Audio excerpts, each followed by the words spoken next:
Good afternoon, gentle listener. I am your humble narrator, and this is the seventh cycle.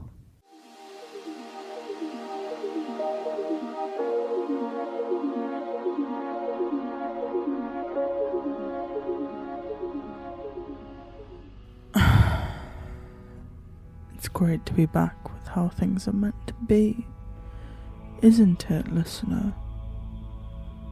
I do believe we have a being to read about, don't we? A traveller. If that's what you want to call him. Well, get started then. We don't have all day, do we? Walking towards the light was probably a bad idea, but I had to do something. The rocky, moss-covered walls opened themselves up to the blazing white sun. Its stagnation offers a comfort I didn't know I needed. It hums, imitating the purr of a large cat, welcoming and homey.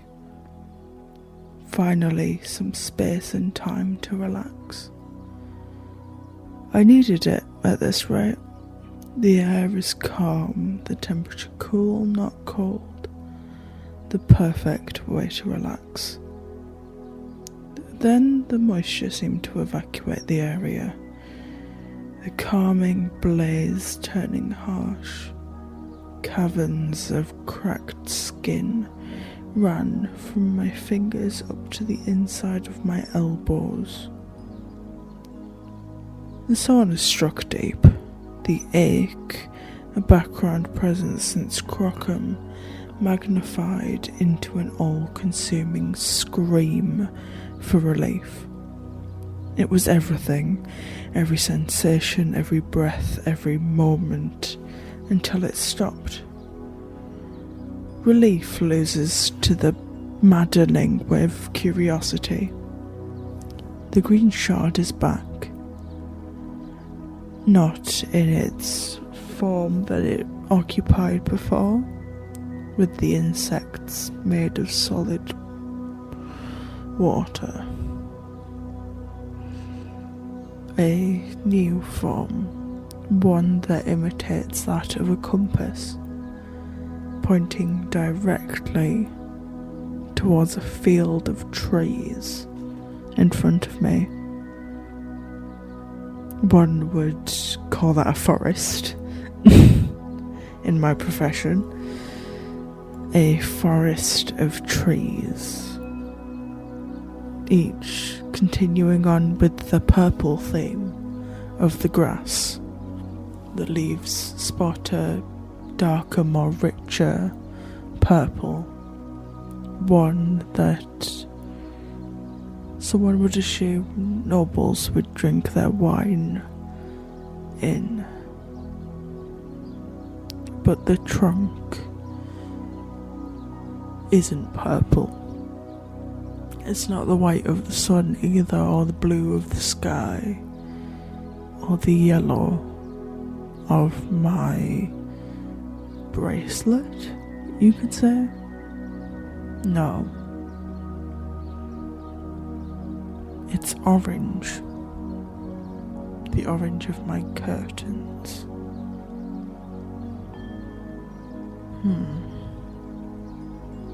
Orange and purple is not the combination I would have gone with. But then again, looking at the trees, I don't think I could think of a colour to go with. Following the compass probably isn't safe. I don't know where it's pointing to. I don't know who gave it to me. It might be Meredith. It might not be. And if it is Meredith, can I trust her? That's the big question.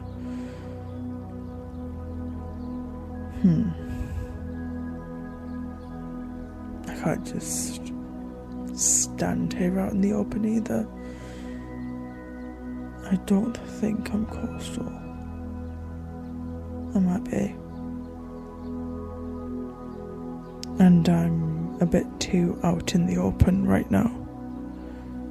A bit too prone to the solid water insects again.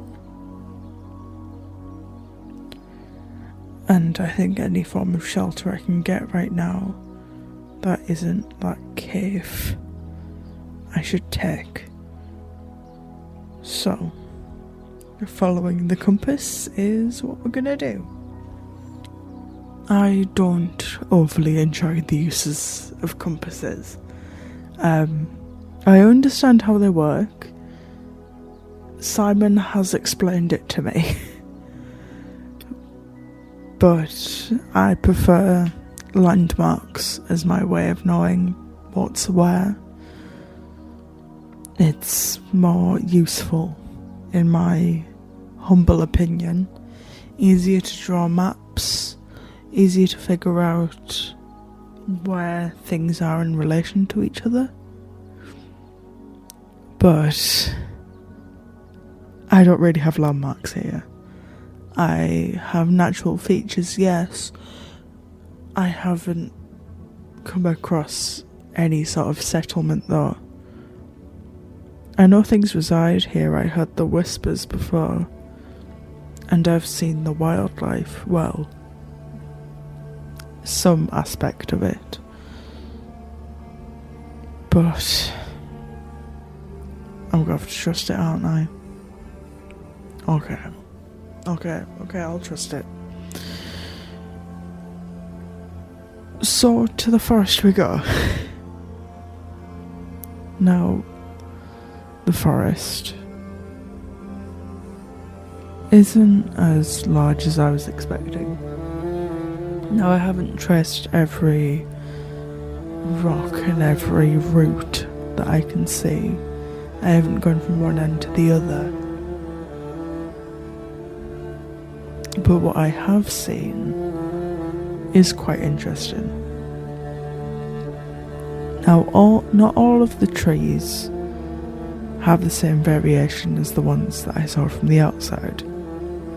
There's two-toned leaves, there's different coloured bark, there's what I can discern as some sort of fruit. Now, I don't really want to try eating that, just in case I can't consume it.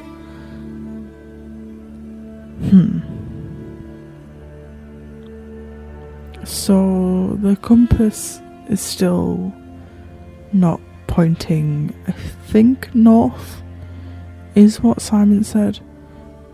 He also could have said east. He does get the two of them mixed up sometimes. It's not pointing in that direction. It's pointing west.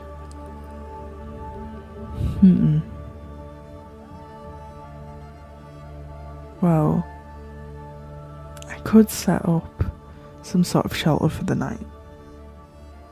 Or I could let the curiosity win and follow our compass. Curiosity wins. Westward we go. Now, the fauna and flora don't really change going this way, which is kind of interesting, I guess. We are going further into the forest. Wait, what is it about the flora not changing? Blatant lie. I don't know what I was saying with that. There is a sort of glow coming from some of it. It's more leaves than anything specific. And the light starts off a sort of dim pink, I think. A dim pink. And then further and further we go in, the pink sort of turns into a red. The red of my curtains. Until we reach a rocky protrusion out of the ground that just emanates this red and yellow and orange and red. Red, it's emanating red.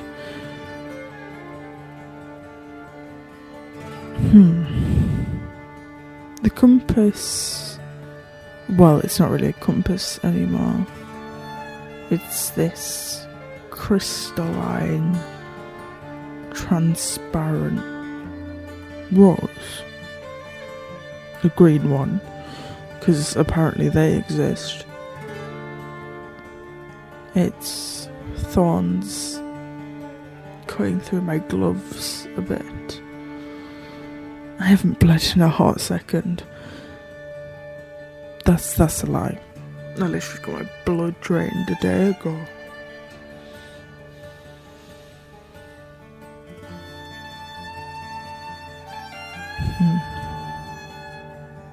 But it drips and drops and goes into the red. The outcropping has this sort of plinth that seems to want the rose to be there. Vines curl up it, and the rose wants to be there.